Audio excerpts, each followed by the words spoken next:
Tuvimos un apéndice nada más, 4 domingos, hablando de una teología del sufrimiento, explicando cómo la Biblia ve el sufrimiento, cómo nos revela la Biblia el sufrimiento que todos nosotros experimentamos, y yo pienso que fue un apéndice muy necesario y muy interesante para ayudarnos a entender un poquito más la perspectiva bíblica acerca del sufrimiento.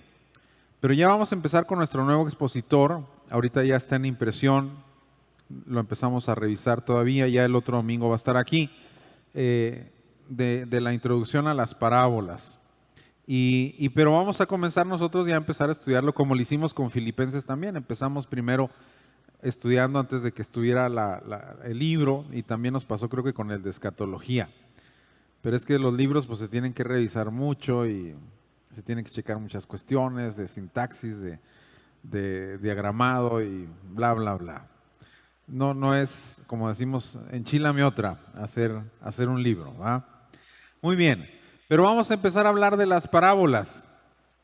¿Por qué son importantes las parábolas? Bueno, porque las parábolas son las enseñanzas más básicas acerca del reino de Dios.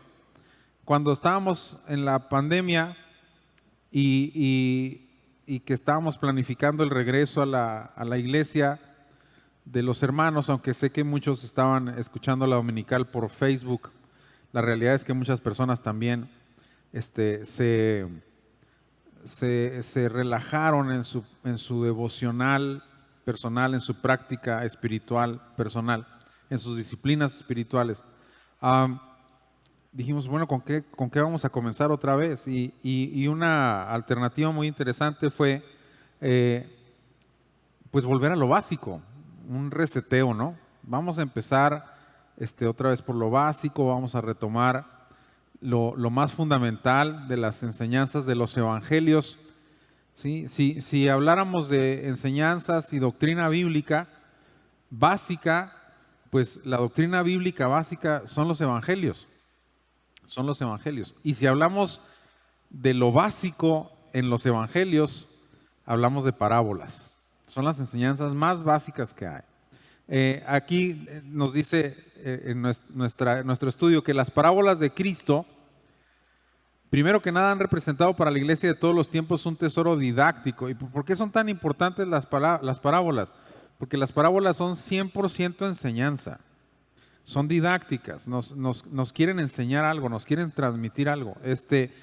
Y para nosotros es un tesoro didáctico, es decir, ¿qué vamos a enseñarle a la iglesia? Pues lo básico son las parábolas, son enseñanzas. Y de ahí proceden algunas de las enseñanzas y revelaciones más importantes acerca del reino de Dios, que se supone que es el tema que más nos debe obsesionar a todos, ¿sí? Porque se supone que nosotros ya pertenecemos a ese reino. Y todas las parábolas, cuando nosotros empezamos a leerlas, ¿quién hizo la tarea? ¿Quién se puso a leer parábolas entre semana? ¿Sí? Qué bueno.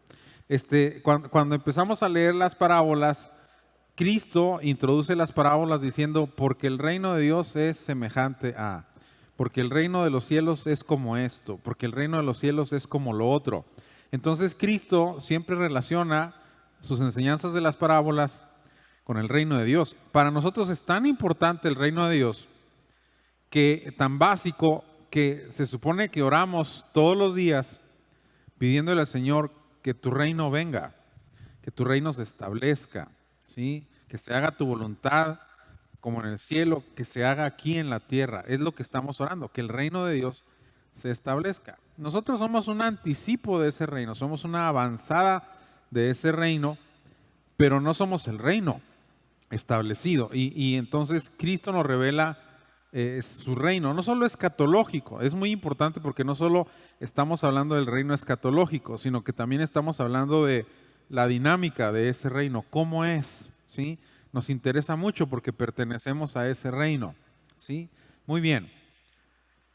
Dice que las historias que se narran en las parábolas, perfectamente comprensibles para los oyentes del tiempo de Jesús, o sea, todas las personas que oían parábolas en el tiempo de Jesús entendían perfectamente la ilustración, porque eran 100% comprensibles para cualquier lector de ese tiempo. Nosotros necesitamos un poquito de veces de más estudio porque no pertenecemos a ese contexto así exacto y literal como la gente de ese tiempo, pero realmente son muy sencillas. Pero dice que las historias que se narran en las parábolas, perfectamente comprensibles para los oyentes del tiempo de Jesús, permitían ilustrar. Por eso son tan importantes las parábolas, porque las parábolas ilustran. Las parábolas se bajan a nuestro nivel de comprensión. Las parábolas nos enseñan con manzanitas y ranitas cómo es el reino de Dios. Es decir, yo siempre agradezco mucho a cualquier maestro que te hace comprender un tema difícil y te lo adecua a tu nivel. Esa es la gran capacidad de cualquier maestro, poder adecuar al nivel de comprensión de su auditorio una verdad compleja. Y Cristo con las parábolas hace eso. ¿Cómo es el reino de Dios?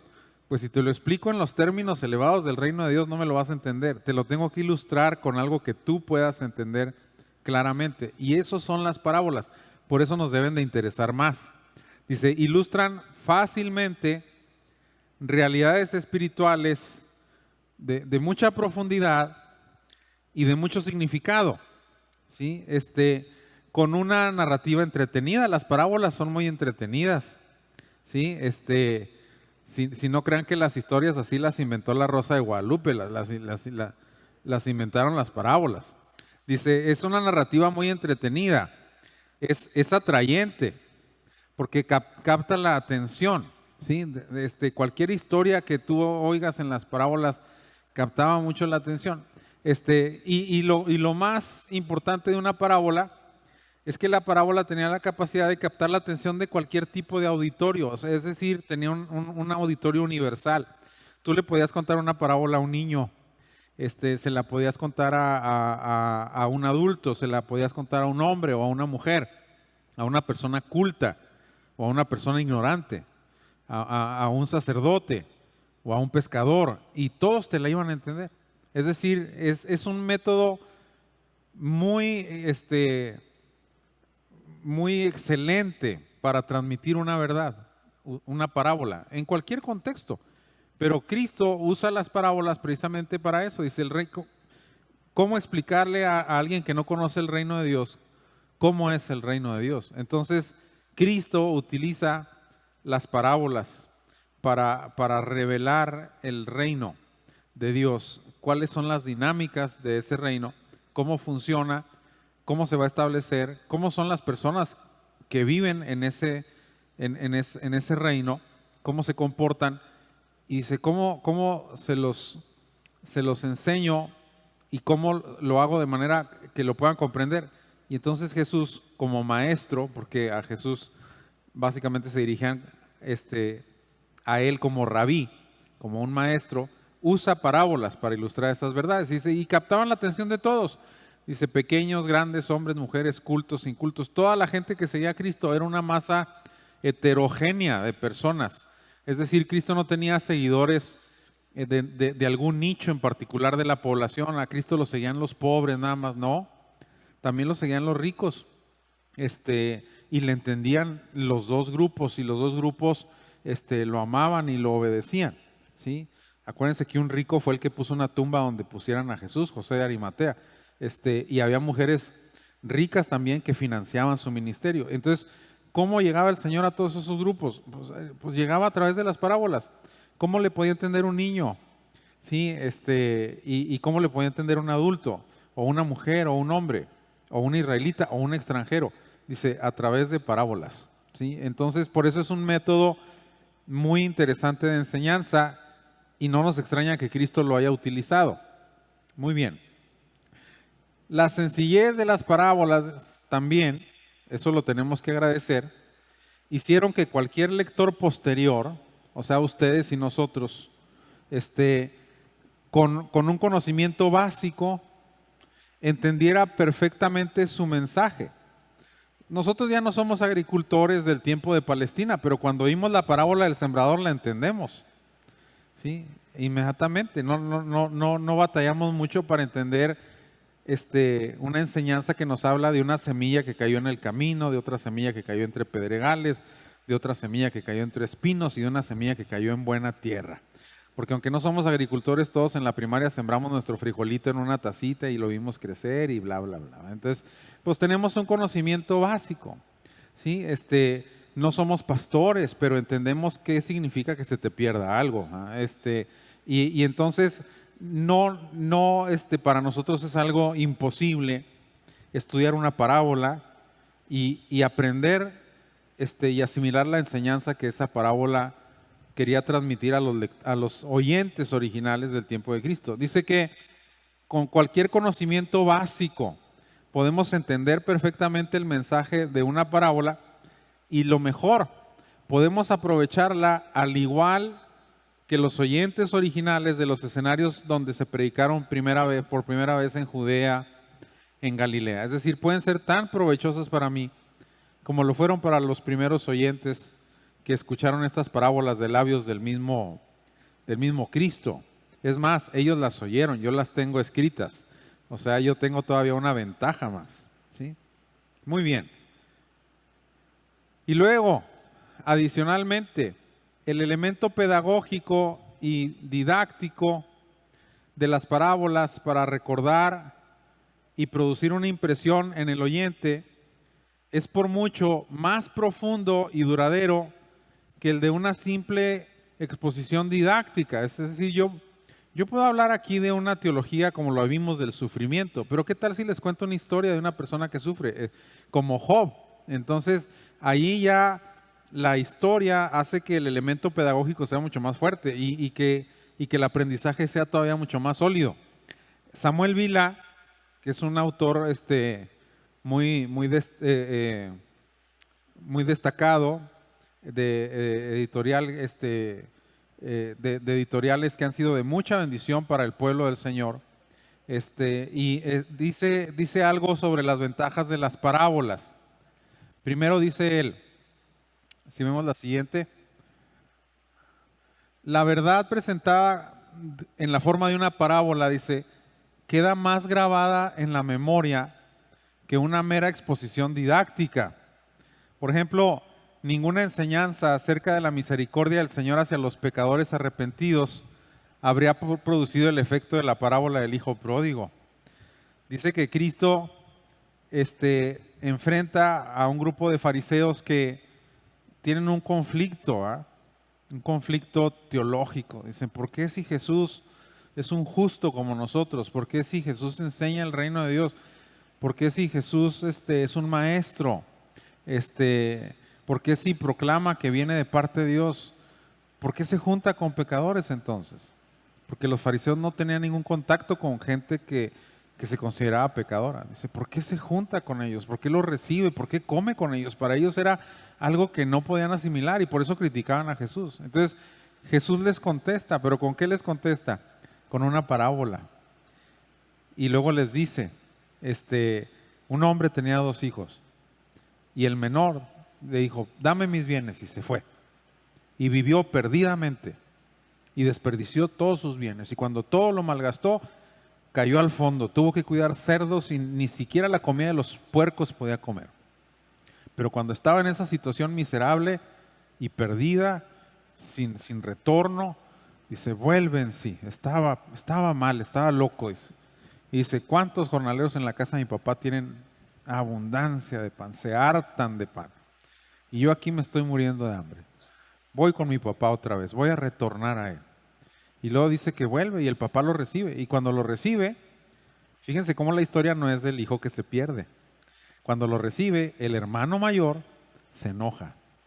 Y entonces el hermano mayor dice, yo siempre he estado contigo y tú nunca me has dado ni un cabrito para compartirlo con mis amigos.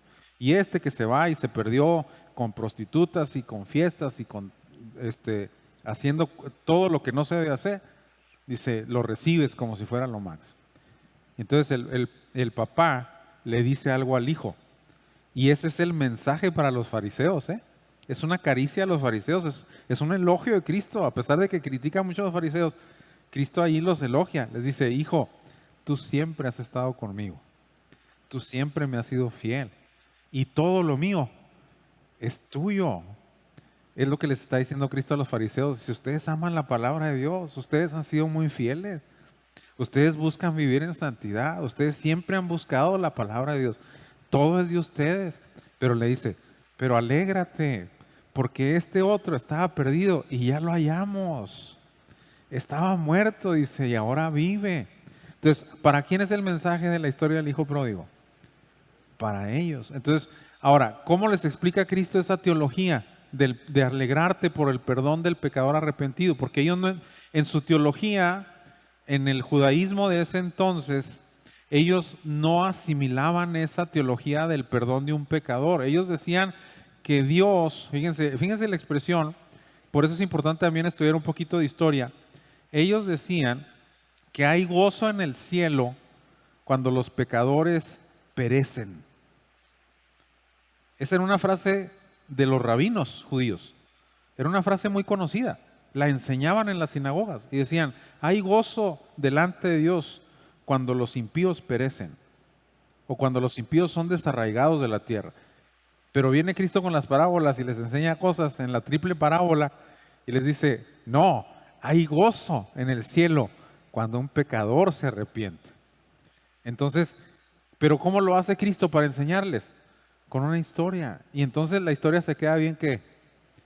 Bien grabada, ¿sí? Todas las maestras aquí saben de lo que estamos hablando. O sea, en cuestión didáctica, nunca ninguna enseñanza acerca del perdón del pecador y de la misericordia de Dios hubiera tenido el efecto que la parábola del hijo pródigo. O sea, nunca la hubiéramos asimilado tan fuertemente, ¿va? Y ahorita vamos a ver por qué todavía didácticamente tiene muchas más ventajas la parábola. Pero bueno, ¿qué es una parábola? Bueno, el término parábola es un término ya griego y con su evolución latina, pero que es una traducción de un término hebreo que es un concepto que se define como mashal. Dice que básicamente dice que es una parábola, es un símil elaborado. Es un símil elaborado. ¿Y qué es un símil elaborado? Es una historia o un cuento que contiene una enseñanza moral. Nosotros hemos oído, por ejemplo, de fábulas. A mí me gustaba mucho leer de niño fábulas. Era un asiduo lector de las fábulas, me encantaban. Las fábulas de Esopo, de Grecia, las fábulas de Iriarte y Samaniego del siglo de oro español, me gustaban mucho. Y las leía y las releía y las releía, me las sé todas de memoria. Pero a diferencia de una fábula, la parábola, aunque es un relato que tiene una enseñanza moral, la parábola es un relato que proviene de la vida real y de la vida cotidiana de los oyentes. O sea, la parábola es una historia que tiene que ver con la vida real. Es un cuento, no necesariamente tuvo que haber sucedido, pero proviene de la vida diaria de todos nosotros, ¿sí? Si estuviéramos en la actualidad, pudiéramos hablar de la parábola de la torta de barbacoa o la parábola de cosas así, no sé, y no es que tenga hambre, pero son cosas que vienen de la parábola del estudiante que reprobó y cosas pero que vienen de la vida real, y no es tampoco que reprobé, Las fábulas, dice, como es bien sabido, utilizan por el contrario relatos que inverosímiles. Esa es la diferencia entre una parábola y una fábula. La fábula usa elementos inverosímiles donde los protagonistas son animales que personifican virtudes o defectos. ¿Quién no ha escuchado la fábula de la liebre y la tortuga? Entonces, ¿cuándo en la vida se va a organizar una carrera donde la liebre reta a la tortuga a jugar? O sea, eso no existe. Pero en la historia, la liebre representa la imprevisión, la falta de planeación, y la tortuga representa la paciencia, la perseverancia, y al final gana la tortuga. Pero realmente, y platican y se desafían, pero realmente son relatos inverosímiles.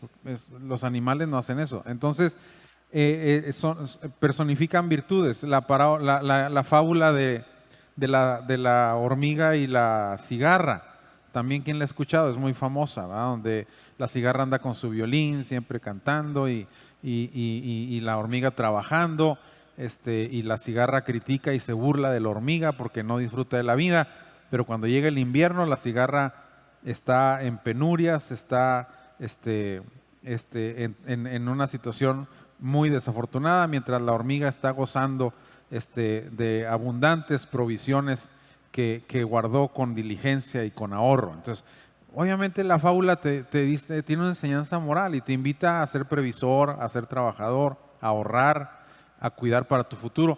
Pero al final es una historia inverosímil, son animales. Pero la parábola no. La parábola tiene una enseñanza moral, pero siempre la historia de la parábola proviene de la vida real y cotidiana de todos nosotros, ¿sí? O sea, por eso también es muy comprensible, ¿sí? Y era todavía más comprensible para la gente del tiempo de Cristo, porque eran vivencias que ellos experimentaban cotidianamente, ¿sí? A diferencia también, las fábulas utilizan animales, pero también la parábola es diferente de una alegoría. ¿Qué es una alegoría? La alegoría también es un cuento, pero es un cuento detallado en donde todos los detalles tienen significado, ¿sí? Es por eso decimos y criticamos mucho a los que usan la Biblia excesivamente, con una alegorización excesiva, que a todo le quieren encontrar un significado, que el dedo chiquito del pie izquierdo de la bestia significa esto, ¿verdad? O sea, eso es alegorizar, quererle encontrar significado a todo. Lo vamos a ver, por ejemplo, en la parábola del buen samaritano, ¿sí? La parábola del buen samaritano quiere darte una enseñanza muy básica, porque responde a una pregunta de un escriba: ¿quién es mi prójimo? ¿Sí? ¿Quién es mi prójimo? Y Cristo, en una enseñanza muy hermosa, le dice al escriba: ¿quién es tu prójimo? Incluso al final, Cristo retoma la pregunta original para ver si la enseñanza se asimiló y le dice: ¿quién fue su prójimo? Le dice al escriba: ¿quién usó en misericordia para por él? ¿Quién fue su prójimo? Y luego dice el escriba: el que lo ayudó. Entonces dije: ve tú y haz lo mismo. Pero hay gente que a esa parábola le asigna significados. Dice: el hombre que descendía de Jerusalén a Jericó. Descender es caer en desgracia. El hombre venía en un camino de desgracia. Y luego Jerusalén era el reino de Dios. Jericó era el estado de pecado. El hombre era Adán. Los salteadores eran el diablo y sus ángeles. ¿De qué lo despojaron? Lo despojaron de su inmortalidad y de su santidad. Dice, y luego el levita y el sacerdote eran la ley y los profetas. Pero el samaritano era Cristo. El burro era la fe, porque se subió en el burro. Y los vendajes eran el consuelo espiritual. Las dos monedas que le pagaron al mesonero eran el Antiguo y el Nuevo Testamento. Y el mesonero era el apóstol Pablo. No, yo también me puedo imaginar una serie de cosas así, y a todas le voy a atinar. Si empiezo a quererle asignar significado a todo. Ahora, hay alegorías que sí son alegorías y la Biblia lo dice. Cada aspecto tiene significado. Por ejemplo, la alegoría más famosa en la Biblia, ¿cuál es? Empieza con L y termina con armadura de Dios. ¿Cuál es? La armadura de Dios. Qué bárbaros. Los felicito. Qué mente tan ágil. La alegoría más famosa en la Biblia es la armadura de Dios. ¿Sí? Es una armadura. Pero dice, cada aspecto de la armadura tiene significado. ¿El yelmo qué es? La salvación, ¿no? La coraza, la justicia. El cinto, la verdad. El calzado, el evangelio. La espada, la palabra. El escudo, la fe. O sea, pero cada aspecto es una alegoría. Pero cuando hay alegorías, la misma Biblia me dice qué significa. No me lo deja a mi imaginación. La misma escritura me dice cuál es el significado de una alegoría. Ahora, que en las parábolas hay alegorías, sí. Hay algunas parábolas que se interpretan de manera alegórica, porque esa es la intención de Cristo. Y tan es la intención que Cristo mismo nos dice qué significa cada cosa. Por ejemplo, en la parábola del trigo y la cizaña, ¿sí? Dice, ¿quién es el enemigo? El diablo. ¿Quiénes son los segadores? Los ángeles. ¿Cuándo es qué es la siega? Es el fin del siglo. ¿Quién es el trigo? Son los hijos del reino. ¿Quiénes son las cizañas? Son los hijos del mundo. Entonces, ahí sí Cristo nos está explicando cada detalle, porque sí es importante que ahí entendamos la parábola de forma alegórica. Pero solamente cuando se expresa así, se debe entender así. Cuando no viene ningún significado claro de la palabra, entonces yo no tengo que buscarlo. Ahí lo que tengo que buscar es la enseñanza que Cristo quiere dar. Y es muy fácil, porque generalmente las parábolas surgen de contextos, como la del pródigo. ¿Por qué contó Cristo la parábola del hijo pródigo? Porque ellos estaban enojados porque Cristo comía con pecadores y los recibía. Entonces ahí está. ¿Por qué Cristo narra la parábola del buen samaritano? Porque alguien le preguntó quién era el prójimo. ¿Por qué Cristo narra la parábola del rico insensato? Porque alguien le dijo, dile a mi hermano que parta su herencia conmigo. Entonces Cristo les dice, no, la vida del hombre no consiste en la abundancia de los bienes que posee. Y luego les narra la historia. Ahí está la enseñanza. En el mismo contexto yo la puedo sacar, la puedo deducir. Pero básicamente entonces la alegoría es un cuento detallado donde todo tiene significado y la mayoría de las parábolas no son así. La parábola, dice, más bien se dirige a enseñar ¿qué? Una verdad central, ¿sí? O a responder también a una pregunta única. Por ejemplo, cuando Pedro le dice a Jesús, ¿cuántas veces debo perdonar al que me ofende? 7. Dice, no 7, hasta 70 veces 7. Y luego le narra la parábola de los 2 deudores. ¿Sí? Entonces, hay veces se hacen preguntas y entonces a esa pregunta en particular Cristo responde con una parábola para que la aprendas bien, para que se te quede ¿qué? Grabada, ¿sí? Porque es una historia, ¿sí? Y las historias se quedan grabadas. Lo más probable, dice, es que quienes buscan significado en cada detalle de una parábola, a menos, como dije ahorita, a menos que la misma escritura asigne los significados. Por ejemplo, cuando en la parábola del sembrador, dice Cristo, los del camino, ¿quiénes son? Dice, son los que oyen la palabra, pero luego viene el malo y se la lleva. Y los de pedregales son los que oyen y la reciben con gozo, pero luego cuando viene la aflicción y la persecución, se desaniman. Y los de los espinos son los que reciben la palabra y quieren crecer en ella, pero los afanes de este siglo y el deseo de enriquecerse obstaculizan su crecimiento espiritual y al final lo anulan. ¿Y quiénes son los de buena tierra? Son los que oyendo perseveran y la obedecen y dan fruto. Ok. Y no todos dan igual, unos dan a 30, otros a 60 y otros a 100. ¿Sí? Pero entonces ahí sí Cristo te dice qué significa cada cosa. Pero cuando la parábola lo dice, está bien. Pero cuando no, yo tengo que entender que lo que la parábola me quiere enseñar es solo una verdad central. ¿Sí? ¿Qué es lo que tengo que aprender aquí? Por eso les digo que la parábola me lleva a lo básico, porque todas las enseñanzas de las parábolas son verdades básicas y fundamentales del reino de Dios.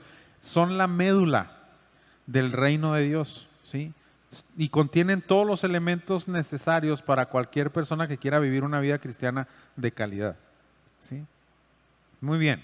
Entonces, dice que los que quieran asignarle detalles a todas las parábolas, pues van a cometer un error y al final van a fracasar en alcanzar el objetivo original de la historia, ¿sí? Muy bien.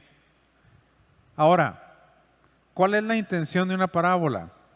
La intención de una parábola siempre es despertar la conciencia de la persona.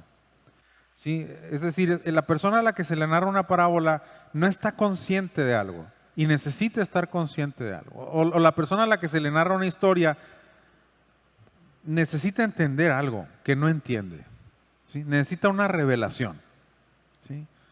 Que se le alumbre el entendimiento. A lo mejor no está haciendo algo bien y Cristo usa la parábola para revelarle algo. Y que esa persona entonces se haga consciente de que algo no está bien en su vida o de que tiene que hacer algo en su vida en particular, ¿sí? Es un método muy llamativo de enseñanza porque provoca el pensamiento, porque siempre en la parábola hay un elemento sorpresivo y novedoso, siempre en las parábolas hay un elemento así, ¿sí? Primero, por ejemplo, en la parábola del buen samaritano, dice, un hombre descendía de Jerusalén a Jericó y fue asaltado. Eso no era novedad. En ese camino te asaltaban cada lunes y martes, ¿sí? Sin excepción. Pero lo novedoso, dice, es que pasó un sacerdote y vio, dice, y no hizo nada. Y la gente, ¿cómo? Y luego pasó un levita y también lo vio y no hizo nada. Válgame Dios. Pero luego lo peor, pasó un samaritano y cuando la gente dijo, pasó un samaritano, no, dijo, el samaritano lo va a terminar de matar. Dijo, no, el samaritano lo ayudó. La gente no podía entender eso. Era un elemento muy, muy sorprendente. Por eso se llama el buen samaritano. Porque ¿cómo que lo ayudó? O sea, la gente cuando estaba oyendo eso no lo podía entender. O sea, era algo chocante para ellos, algo sorpresivo. Entonces los mantenía bien, bien atrapados en la narrativa, ¿verdad? Yo no sé cómo, a mí me hubiera gustado mucho oír a Cristo narrar una parábola. Sería algo muy bonito, ¿no? Cuando llegue al cielo le voy a decir que me narre una parábola. Ya. Siempre en la parábola entonces hay un elemento sorpresivo y novedoso que llama ¿a qué? A reflexionar, ¿sí? No decir, ay, qué bonita historia, cuéntamela otra vez. No, o sea, tienes que reflexionar, te tienes que ir pensativo, ¿sí? Te tienes que ir reflexionando y que inspira después de una reflexión que te debe inspirar a una ¿qué? A una acción, a una decisión, ¿sí? O sea, ¿y por qué estoy mencionando esto? Porque esa es la tirada cuando estemos estudiando las parábolas. O sea, que usted y yo podamos al escuchar la enseñanza de una parábola, reflexionar y luego decidir, ¿sí? Tomar una acción que finalmente dice invita a la acción del receptor a una ¿qué? A una respuesta. Fíjense cómo estos elementos incluso están incluidos en la parábola del hijo pródigo. ¿Cómo se dio el cambio el hijo pródigo? Primero reflexionó, dijo, ¿cuántos jornaleros en la casa de mi padre tienen abundancia de pan? Pero luego tomó una decisión, me levantaré e iré a mi padre. Y le voy a decir, Padre, he pecado contra el cielo y contra ti. Y luego dice, y levantándose, fue a su padre. Entonces, ese caminito es el que todos debemos de tomar, o es el que todos debemos de estar conscientes que debemos de tomar cuando escuchemos una parábola de Cristo. Vamos a escuchar 40 parábolas. Entonces vamos a escuchar 40 enseñanzas que el reino de Dios nos comparte para que podamos reflexionar y decir, aquí yo necesito cambiar, aquí yo necesito decidir, aquí yo necesito tomar una acción. No me puedo quedar igual. Ese es el propósito de una parábola, ¿sí? Además, las parábolas tenían también como fin obligar a la gente a decidir acerca de su actitud ante Jesús y ante su mensaje. Porque el que oye se va enfrentando con la realidad y desafío de su propia situación delante de la presencia de Dios y de su reino venidero. Porque Cristo les está diciendo a la gente, el reino es así. O sea, si quieres entrar en el reino, tienes que cumplir estos requisitos. Entonces tú tienes que decidir si quieres entrar en el reino que vengo a ofrecerte o si no lo quieres hacer. A esta realidad se refiere Cristo cuando dice, el que tiene oídos para oír, oiga. O sea, si realmente tú quieres entrar aquí, pon atención. ¿Sí? Ah, es el medio, dice, de atraer la atención de los hombres hacia la presencia y propósito de Dios en medio de la crítica naturaleza de su situación. O sea, decir, ustedes viven en un mundo así, pero el reino de los cielos es diferente. El reino de los cielos tiene otra dinámica. Entre ustedes el mayor se enseñorea de los más débiles. En el reino de Dios es diferente. En el reino de Dios el más grande es el que se hace servidor de todos. Entonces, eso te debe de llevar a tomar una decisión. Cuando Cristo dice, entre vosotros no será así, ¿sí? Es diferente. Entonces las parábolas también muestran un reino distinto. Por eso a la gente le llamaba tanto la atención de las parábolas. ¿Sí? ¿Cómo? Le debía 10,000 talentos y le perdonó la deuda. O sea, es un reino al revés. O sea, ¿cómo no es posible? Yo nunca lo hubiera hecho. Pues sí, te tiene que llamar a la decisión. O sea, es al revés. El reino. ¿Cómo? Un rey hace una fiesta y nadie quiere ir. Sí, es al revés. ¿Verdad? Es el reino al revés. ¿Sí? Cristo lo dijo en sus enseñanzas también. Tienen que amar a los que los aborrecen, tienen que bendecir a los que los maldicen, tienen que orar por los que los persiguen y los ultrajan. Es un reino al revés. ¿Quieres entrar en el reino? ¿Quieres ser parte de él? Las parábolas enseñaban los requisitos para ser parte realmente de ese reino. ¿Sí? Dice que ese propósito último de las parábolas se verá con mucha claridad en las parábolas del Antiguo Testamento, porque vamos a empezar analizando parábolas del Antiguo Testamento. Cristo era un profeta, el máximo profeta.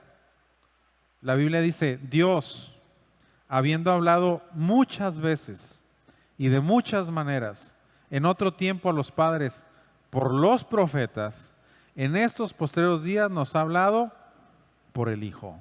¿Sí? Cuando Cristo curó al ciego, dijo, ¿qué dices de este hombre? Que es profeta, dice. Que es profeta. Entonces Cristo era el profeta máximo, pero los profetas que lo precedieron, trayendo mensajes de Dios al hombre, también utilizaron parábolas. O sea, Cristo utiliza sus parábolas no necesariamente como maestro. Sí lo hace como maestro, pero principalmente lo hace como profeta, porque las parábolas eran una herramienta profética. Los que usaban parábolas para enseñar eran los profetas. Entonces, por ejemplo, en las parábolas del Antiguo Testamento, Natán usa una parábola para concientizar a David de su conducta. Lo vamos a ver. La parábola del hombre rico y del hombre pobre. ¿Sí? O sea, ¿qué busca la parábola? Despertar la conciencia. ¿Sí? Que tú recibas el mensaje de manera dócil. Por ejemplo, Natán, aunque ya me estoy adelantando, Natán iba a enfrentar a David por su pecado con Betsabé. ¿Cómo se lo digo? ¿Cómo le digo que es un adúltero? ¿Cómo le digo que es un asesino? ¿Cómo le digo que está en un pecado muy grave? ¿Cómo le digo que el Señor va a traer consecuencias terribles por ese pecado? ¿Cómo se lo digo? Es el rey. Aunque yo sea un profeta, Él es el rey. ¿Cómo llego con una personalidad como esa a decirle algo que Dios me está diciendo que se lo diga? Ya sé, le voy a contar una parábola. Y luego le dice, había 2 hombres en una ciudad. Uno era rico, el otro era pobre. El rico tenía muchas ovejas. El pobre nomás tenía una ovejita que amaba con delirio, que dormía en su seno, que comía con la familia. Un día un visitante llegó a la casa del rico y el rico, en lugar de ofrecerle una de sus ovejas, fue y le quitó su oveja al pobre y se la cocinó. Dice que cuando David oyó eso se enardeció. Él era pastor de ovejas. Él sabía lo que era ser pobre. Y dijo, el que hizo eso, dijo, es digno de muerte.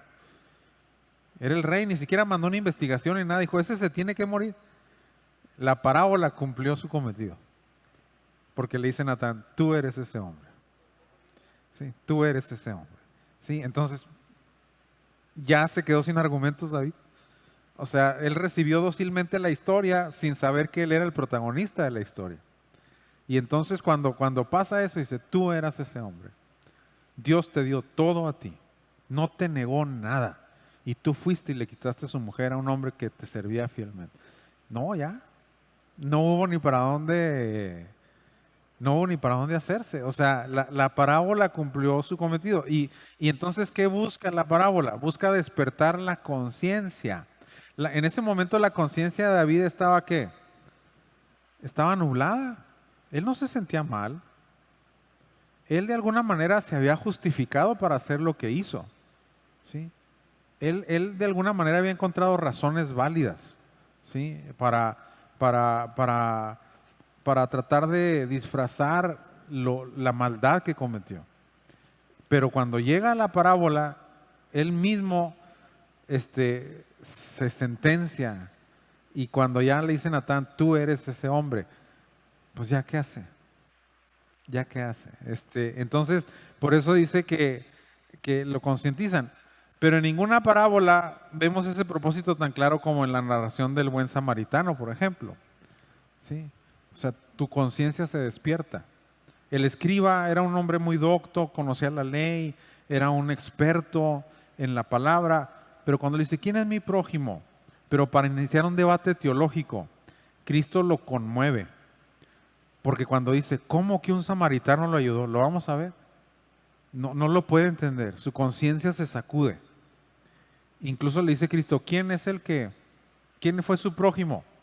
No puede decir el samaritano, no puede pronunciar la palabra. No puede entender que un samaritano sea su prójimo. Y dice, el que lo ayudó. O sea, baja la cabeza ya sin argumentos y se doblega ante la enseñanza de Cristo y dice, fue el que lo ayudó. Iba por pollos y salió desplumado. Iba con un debate y recibió la enseñanza de su vida. Iba a discutir la ley y no sabía que estaba enfrentándose al dador de la ley. Y entonces dice, no, pues el que lo ayudó. Y ya le dice Cristo, ve tú y haz lo mismo. Pesado, ¿verdad? O sea, porque le está diciendo a la inversa, ¿eh?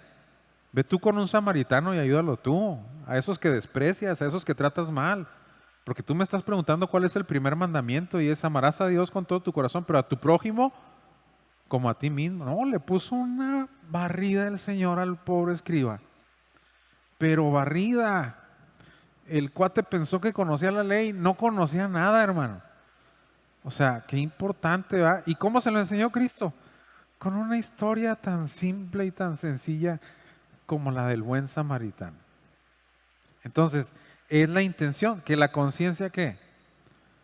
Se despierte. Sí, porque a veces nosotros vivimos la dinámica de la vida cristiana y nos acostumbramos a ciertas cosas malas que hacemos, actitudes incorrectas que tenemos, cosas que conservamos en nuestro corazón, pero viene una confrontación de una parábola como esta y nos sacude, nos sacude. Cuando decidimos entender bien el propósito de su enseñanza. Qué bonitas las parábolas, ¿verdad? Por eso le digo que son muy básicas. ¿Sí? Dice que en esa parábola es donde al final hay una clara invitación de Cristo a su atento oyente para poner en práctica lo que ha aprendido en la hermosa historia. Dice, ¿quién pues de estos tres te parece que fue el prójimo del que cayó en manos de los ladrones? Él dijo, el que usó de misericordia con él. Se fija, no pudo decir el samaritano, dijo el que lo ayudó. Y al final le dice Cristo, pues ve tú y haz lo mismo. ¿Sí? Aprendiste, sí entendiste. El escriba sí entendió, ¿eh? Yo no sé si fue y lo hizo, porque es lo que les dije.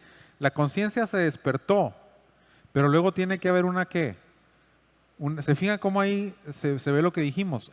Se despierta la conciencia, se reflexiona, pero después tiene que haber una acción. Cristo le dice, ve tú y haz lo mismo. ¿Sí? No se puede quedar nada más en la reflexión. No me puedo quedar, ya entendí.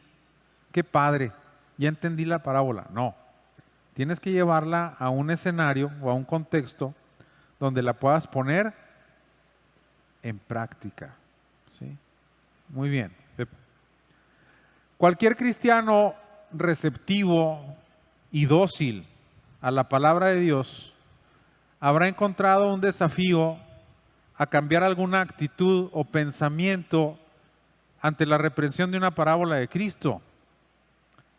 Nuestra indiferencia, por ejemplo, es confrontada en la actitud sensible del buen samaritano. ¿Cuántas veces nos identificamos más que con el buen samaritano, con el sacerdote o con el levita, cuando somos indiferentes a la necesidad de otros? Dice Juan Carlos que con el burro también.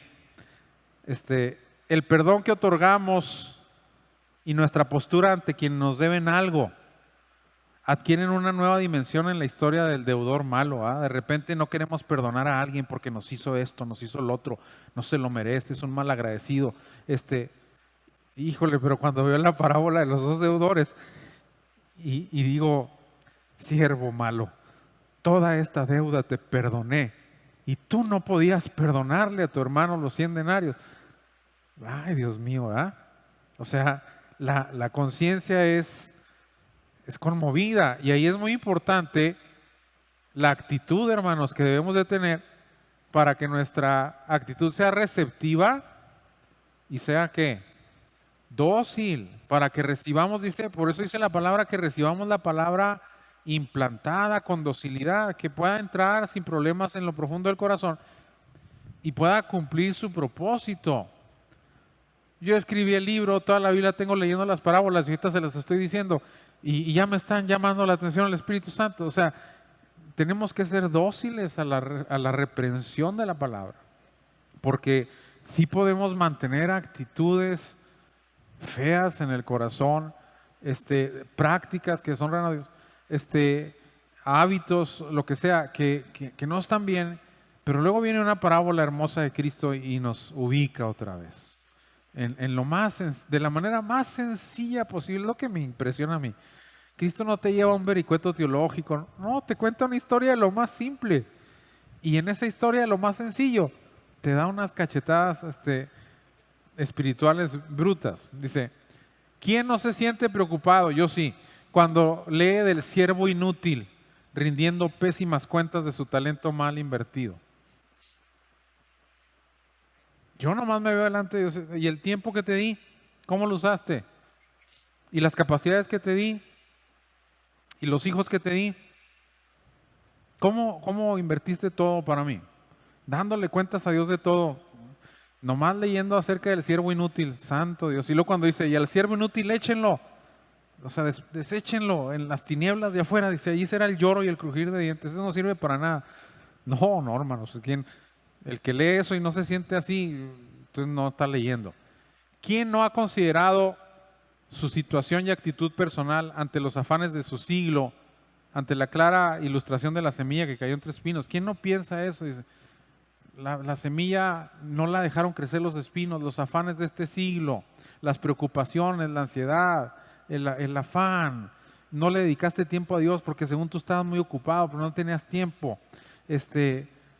Y al final, no te da miedo eso, que al final tu vida espiritual se neutralice, se acabe, se destruya.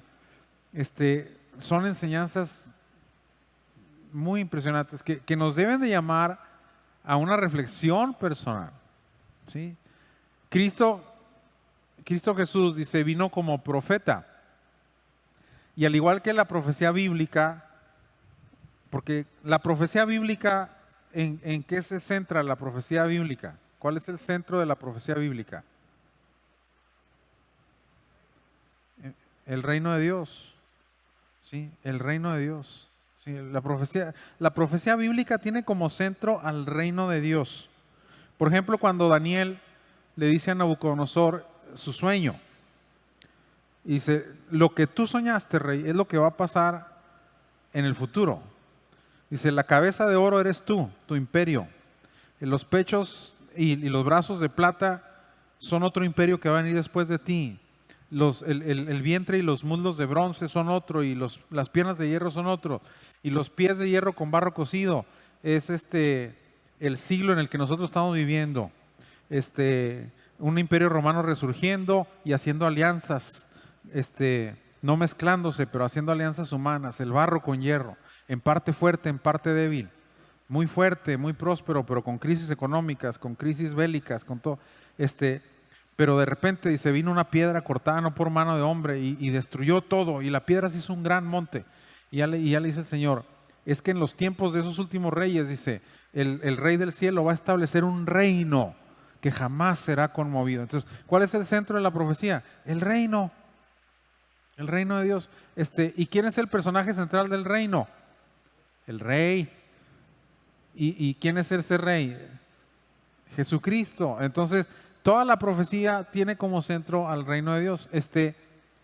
Y la introducción, como dijimos, clásica en la mayoría de las palabras de Cristo, en la mayoría de las parábolas de Cristo, comienza con la aseveración: el reino de los cielos es semejante a. Prosigue, prosiguiendo con una revelación particular de ese anhelado reino para todo israelita, porque los israelitas anhelaban el reino de Dios, ¿eh? De hecho, en ese sentido, hermanos, los cristianos, yo creo que todavía no le llegamos a los israelitas en eso. Ellos anhelaban el reino. ¿Qué le dicen los apóstoles a Jesús cuando va a ascender al cielo? Señor, ¿restaurarás el reino a Israel en este tiempo? Sí, o sea, porque ellos estaban obsesionados con el reino. Cuando Cristo les dice el reino de Dios, no, pues todos los israelitas con un switch casi genético volteaban y ponían atención. Algo que los cristianos deberíamos de hacer más que ellos, ¿sí? Por tener como núcleo al reino de Dios, entonces, las parábolas tienen un elevado ingrediente escatológico. Muchas de las parábolas apuntan a escatología al final de los tiempos. Por ejemplo, la parábola del trigo y la cizaña, la parábola de las 10 vírgenes, si se acuerdan, ¿verdad? Y otras muchas. Pero también las parábolas, aunque apuntan al futuro, revelan el misterio de la iglesia también, que apenas un poco tiempo después iban a hacer en el Pentecostés, y confirmando aspectos profetizados en el Antiguo Testamento sobre la consumación de los tiempos. Por ejemplo, en la parábola de la fiesta de bodas, el Señor invita a sus invitados y no quieren ir. Son Israel. Pero le dice, traigan a todos los pobres, a los limosneros, a los pordioseros, a los que encuentren, y que la casa se llene. ¿Quiénes iban a ser esos invitados indignos y nuevos que no estaban allí en el listado inicial? Pues nosotros. Pues no dice la Biblia que lo necio del mundo escogió Dios, y lo débil y lo menospreciado, y nos metió a la fiesta. ¿Sí? O sea, también Cristo estaba revelando aspectos de la iglesia, ¿sí? Que iban a hacer. Y la parábola, dice, hace uso de situaciones, de personas o de hechos conocidos para ilustrar una verdad desconocida o incomprendida. Es decir, la parábola usa algo que tú conoces bien para enseñarte algo que tú no conoces. Qué método tan interesante de enseñanza, ¿verdad? Usa como herramienta algo que tú conoces bien para enseñarte algo que tú no conoces.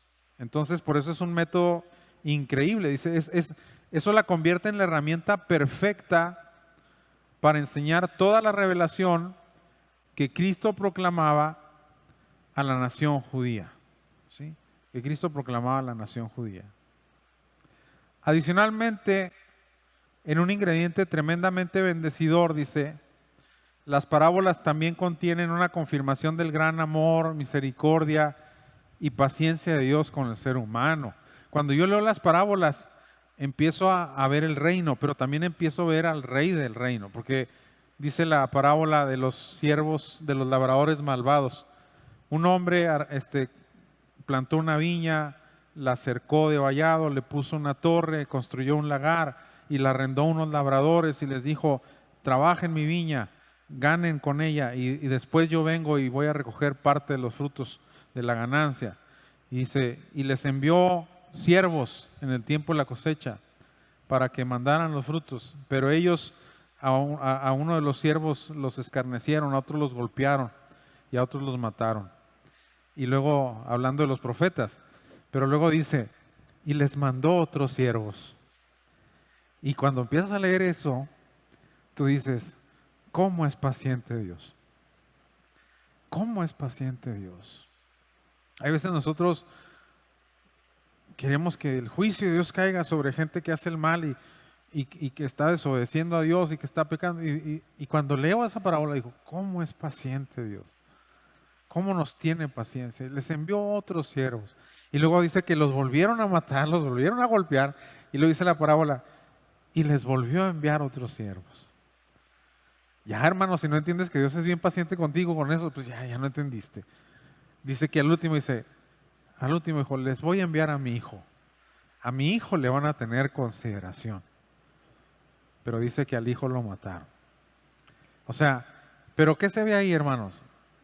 La paciencia de Dios. En la parábola del hijo pródigo, cuando el hijo, en esa época de patriarcado, hermanos, un hijo que le dice a su papá, dame mis bienes, lo podían apedrear. Un hijo que se había gastado su herencia en borracheras y en orgías, la ley decía que lo podían apedrear. Muchos papás no tendrían el menor problema en no recibirlo ya como hijos, pero dice que cuando el hijo viene, su papá lo ve a lo lejos y corre a él. Dice, y lo abraza y lo besa y le pone vestido. ¿Qué te dice eso? Porque el protagonista de la historia del hijo pródigo es el padre, es el mero mero. Te habla de la misericordia de Dios, ¿sí? De la misericordia de Dios. Entonces, ahí se empieza a revelar aspectos muy bonitos de la misericordia de Dios para con el ser humano. También de su ira, también de su juicio, porque pues también te dice hay límites, ¿no? Por ejemplo, con las 10 vírgenes y se cerró la puerta. Hay un límite. No puedes jugar con Dios, no puedes estarle haciendo que sí, luego que no, y luego que sí te sirvo, y luego que no te sirvo, y luego que sí soy cristiano, y luego que no, y luego que soy espiritual, y luego que me apago. No, la puerta se va a cerrar. Y cuando llegan las muchachas y le dicen, ábrenos, dice, yo no las conozco. No sé ni quiénes son. O sea, también hay límites. Al siervo malo, échenlo en las tinieblas de afuera. Entonces, me enseña muchas cosas las parábolas, muchas. Y son muy básicas, son muy elementales. Entonces, si las ignoro, estoy cometiendo un error en mi vida cristiana, ¿verdad? Muy bien. Jesús tomaba las ilustraciones para sus parábolas, a veces de la naturaleza. Por ejemplo, como en las parábolas acerca de la semilla y de su crecimiento, que decía que el reino de los cielos es como una semilla que se siembra y que la semilla crece sin que el labrador sepa cómo. Porque ¿cómo crece la semilla? Ni siquiera la ciencia lo ha podido explicar. Crece porque la riegas, porque la abonas, sí, pero ¿cómo crece la semilla? De una semillita, ¿cómo sale un árbol? Y luego de su mismo género y produciendo fruto y más semillas para reproducir. ¿Cómo es eso? ¿Cómo lo explicas? Dicen, no sabes, pero entonces Cristo toma una parábola de la naturaleza. Ahí hay varias referencias a varias parábolas que tienen su origen en ilustraciones de la naturaleza.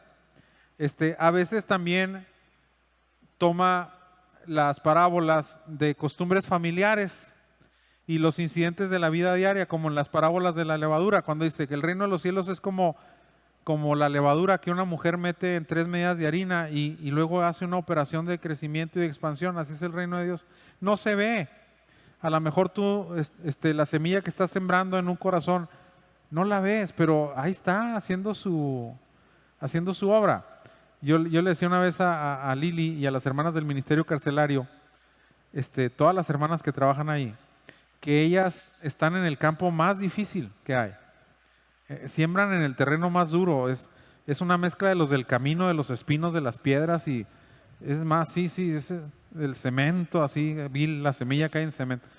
Pero no sabes, el reino de Dios es como la levadura, la metes y tú no ves, hay veces no estás viendo que hay cambio, no ves a lo mejor que Dios está haciendo una operación, pero el reino de Dios lo está haciendo y Cristo dijo, y el Señor dijo que la palabra de Él no volvería vacía. Entonces, ahí está, ¿me entiendes? Entonces Cristo te lo ilustra de la levadura que una mujer mete en su masa, algo que ellos hacían todos los días, y para ellos era lo más natural. Les ilustra con incidentes de la vida familiar, la moneda perdida. A la mujer se le perdió su moneda en la casa, no la halla y está barriendo la casa. Pues ¿quién no va a entender eso? Incidentes familiares. Habla también de incidentes del trabajo, como la oveja perdida, incidentes que te pasan todos los días, como el amigo inoportuno. ¿Quién tiene una visita que le llega a la hora que no debe llegar? ¿Que a quién le llega un amigo así?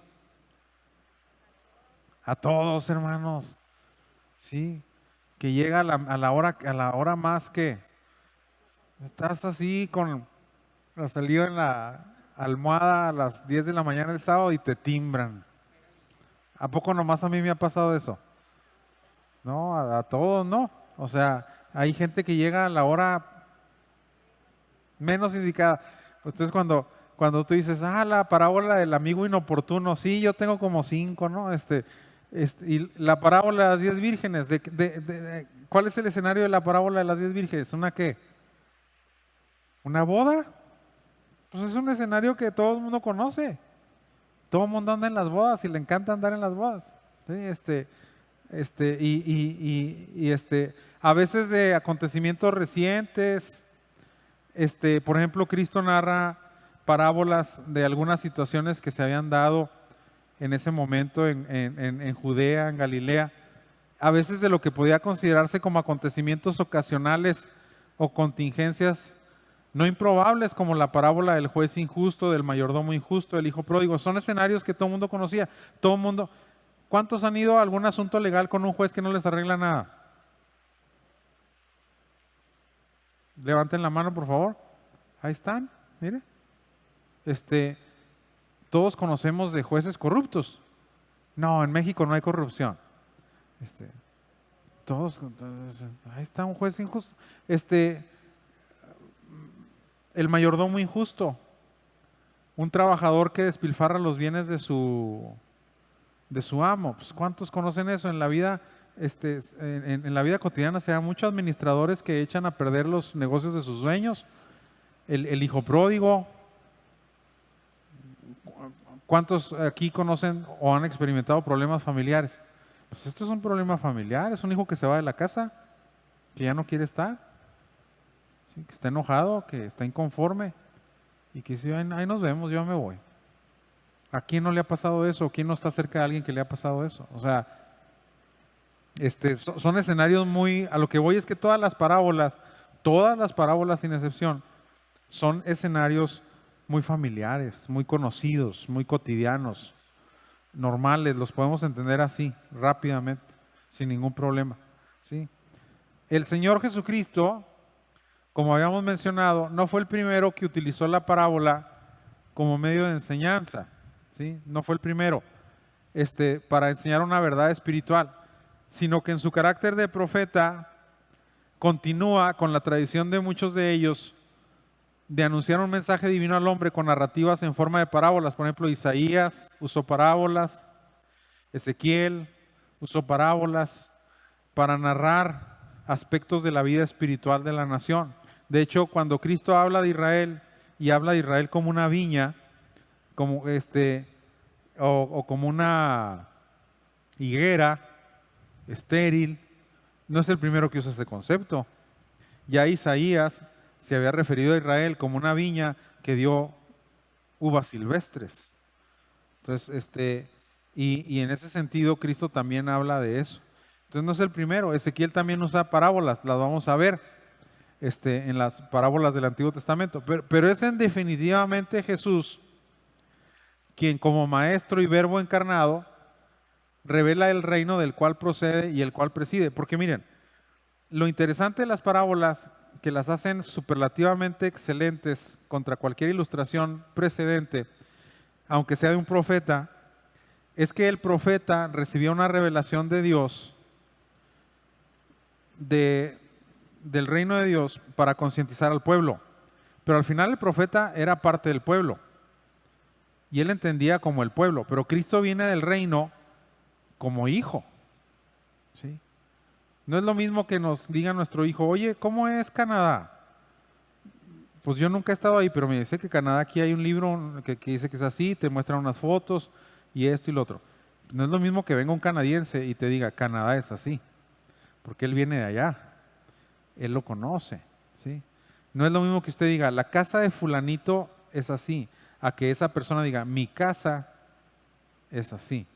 Entonces, cuando Cristo dice, el reino de los cielos es como esto, Cristo está hablando de su casa, Cristo está describiendo su hogar.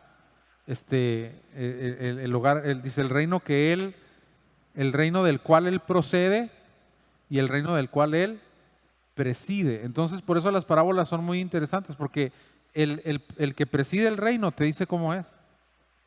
Son las enseñanzas más importantes que hay del reino, porque te las está diciendo el rey del reino, ¿sí? Y usando para tales fines Cristo la figura de la parábola. A diferencia de los profetas que le precedieron, Cristo no habla del reino en base a una revelación. Cristo no dijo, yo he recibido una revelación del reino. No, yo soy el máximo representante del reino. Yo vengo de ahí. Yo soy el mero mero del reino. ¿Sí? Yo soy el mero mero del reino. Y les voy a explicar cómo es el reino. ¿Sí?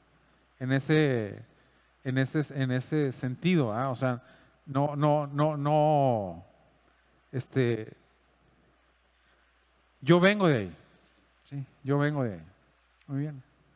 Eso hace que la enseñanza de Cristo, dice, contenga una autoridad que de ninguna manera pasaba desapercibida para los oyentes. Por eso decían que Cristo, dice que percibían en las enseñanzas de Cristo mucha ¿qué?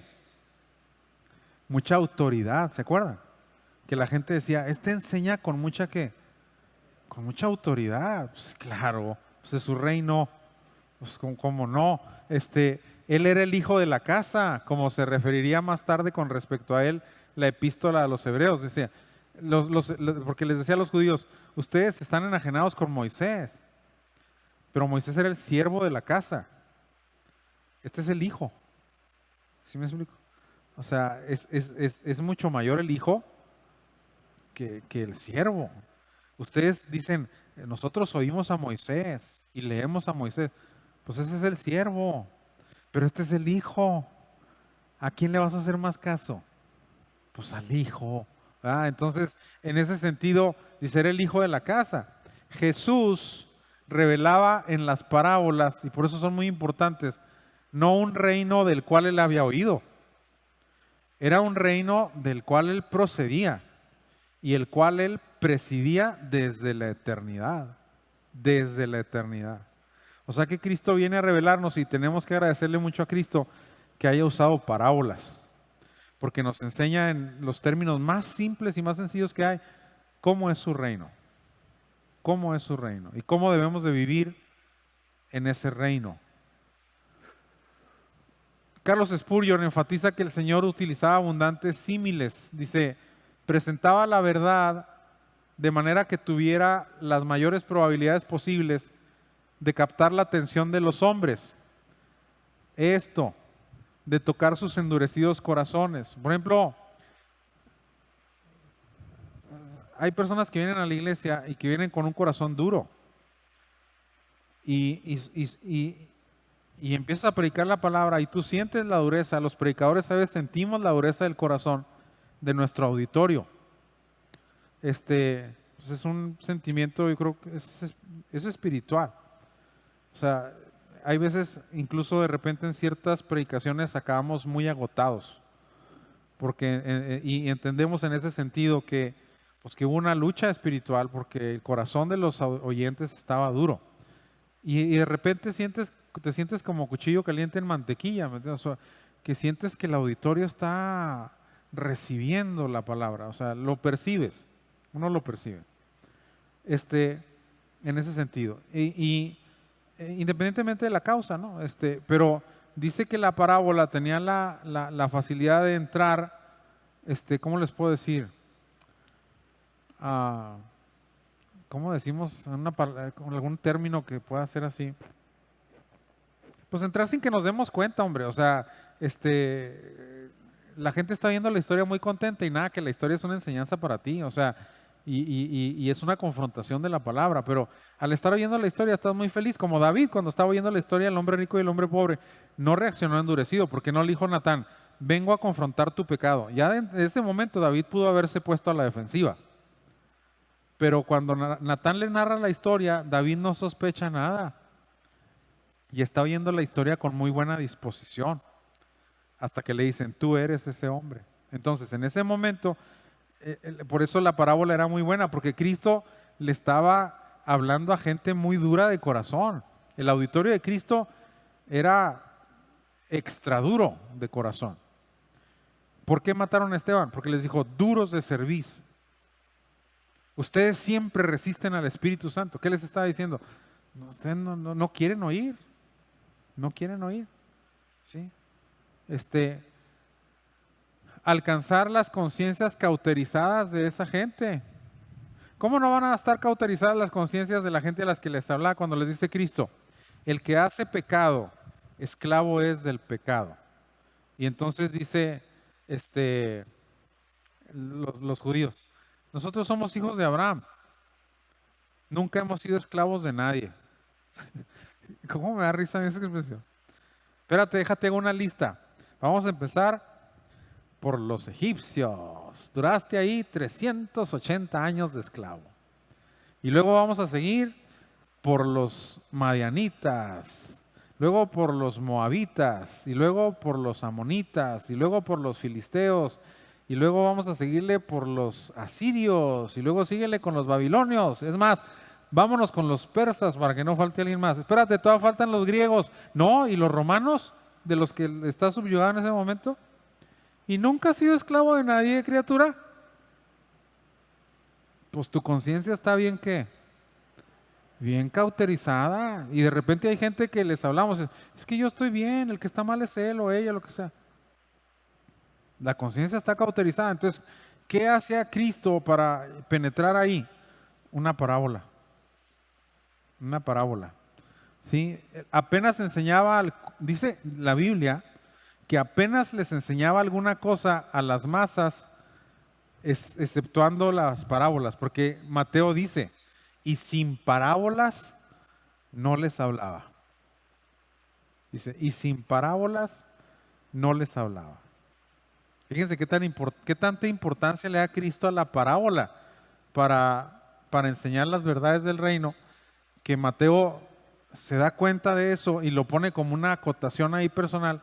Dice, no hombre, casi no había vez en que no les hablara por parábola. Siempre que iba la gente no se despedía de ella sin darle una parábola. Qué interesante, ¿va? Por eso las tenemos que valorar mucho a la hora de estudiarlas, ¿sí? Porque Cristo les daba ese valor. Dice, la importancia de conocer y escudriñar las parábolas de Cristo en los evangelios también, en una cuestión de proporción, radica básicamente en que las parábolas constituyen la tercera parte de las enseñanzas de Jesús. O sea, ¿quieren conocer las enseñanzas de Jesús? Un 33% de esas enseñanzas son parábolas. Una de cada 3 palabras que Cristo dijo tenía que ver con parábolas. Es muy importante. Como cuando analizamos profecía, que dijimos, ¿por qué es importante analizar profecía? Porque una tercera parte de la Biblia es profética. No puedes decir que quieres conocer la Biblia y desconocer la profecía. Entonces no puedes decir que quieres conocer las enseñanzas de Cristo y desconocer las parábolas, porque una de cada 3 enseñanzas de Jesús tenía que ver con una parábola. ¿Sí? Entonces, los mismos evangelios, como les dije, reconocen ese hecho. Son Mateo y Marcos, fíjense, los dos dicen, y sin parábolas no les hablaba. Los dos anotan eso, lo anota Mateo y lo anota Marcos.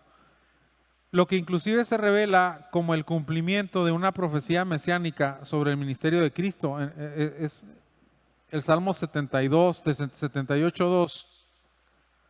Si lo vemos, dice, abriré mi boca en proverbios, abriré cosas escondidas desde tiempos antiguos. Aquí dice proverbios, pero la traducción original es mashal, parábolas. ¿Sí? O sea, y era una profecía respecto al Mesías. ¿Sí? Respecto al Mesías, que iba a hablar por parábolas. Y eso menciona Mateo. ¿Sí? Pedro, con todas las cosas que hacía Pedro, tuvo el acierto y la osadía para acercarse a la fuente de toda revelación, a Cristo, para pedirle una mejor comprensión de las verdades enseñadas. Pedro se acercó y le dice, explícanos esta parábola. Señor, explícame la parábola, quiero aprender, quiero una revelación tuya, explícamela. La gran bendición del pueblo de Dios también es que nos podemos acercar de la misma manera que Pedro, pidiéndole al Señor que nos explique la parábola y recibir la vida y la edificación para nuestra vida cristiana, tanto en los desafíos cotidianos de todos los días, como nuestra esperanza futura. O sea, nosotros ahí tenemos que imitar a Pedro y decir, Señor, explícame esta parábola, háblame, despierta mi conciencia, confróntame con mi realidad, llévame a una reflexión a través de la acción del Espíritu Santo y ayúdame a tomar una decisión y que me lleve a una acción de bendición, ¿sí? En ese sentido. Muy bien. Por regla general, las parábolas tienen un propósito básico y una enseñanza central, ¿sí? Siempre, como dijimos ahorita.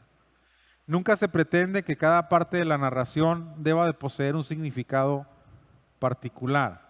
La parábola casi siempre está dirigida en conjunto a un solo propósito, confluyendo todas sus partes hacia él, aunque, como dijimos, hay casos excepcionales en las cuales se dan significado a detalles, como el caso de la parábola del sembrador y la del trigo y la cizaña. En esas parábolas, por ejemplo, ahí sí Cristo dice, esto es esto, esto es lo otro, esto es aquello. Pero bueno, ahí le vamos a dejar. Y es hora. Hasta aquí le vamos a dejar en la introducción. Yo creo que sí entendimos un poquito entonces cuál es el propósito de estudiar las parábolas y de agarrarles cariño y decir, voy a estudiar. No me voy a perder ni una. Las 40 me las voy a echar.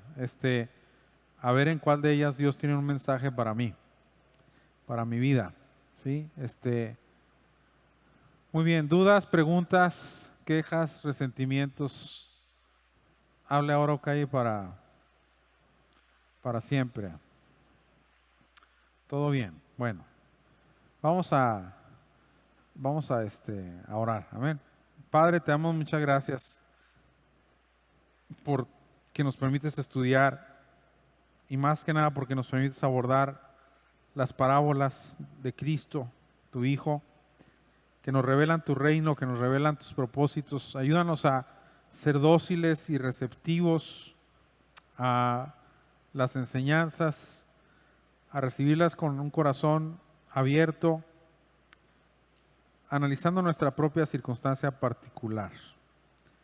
Ayúdanos a ser dirigidos por tu Espíritu Santo en cada enseñanza y asimilarla y poderla llevar a la práctica.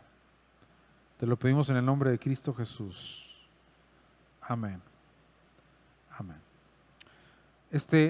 El domingo pasado, hermanos, traje unos libros que eran poquitos, que me gustaron mucho porque los vi, se los regalé a mis hijos. Se llama Éxito en la Universidad. Mantén la fe y prepárate para la vida. Se lo regalé a Gilberto ahora que se graduó del bachilleres. Y se lo di a Sara. Se llama Éxito en la Secundaria. Haz amigos, fortalece tu fe y prepárate para el futuro. Y los dos son libros muy interesantes para los estudiantes, para ayudarlos en el difícil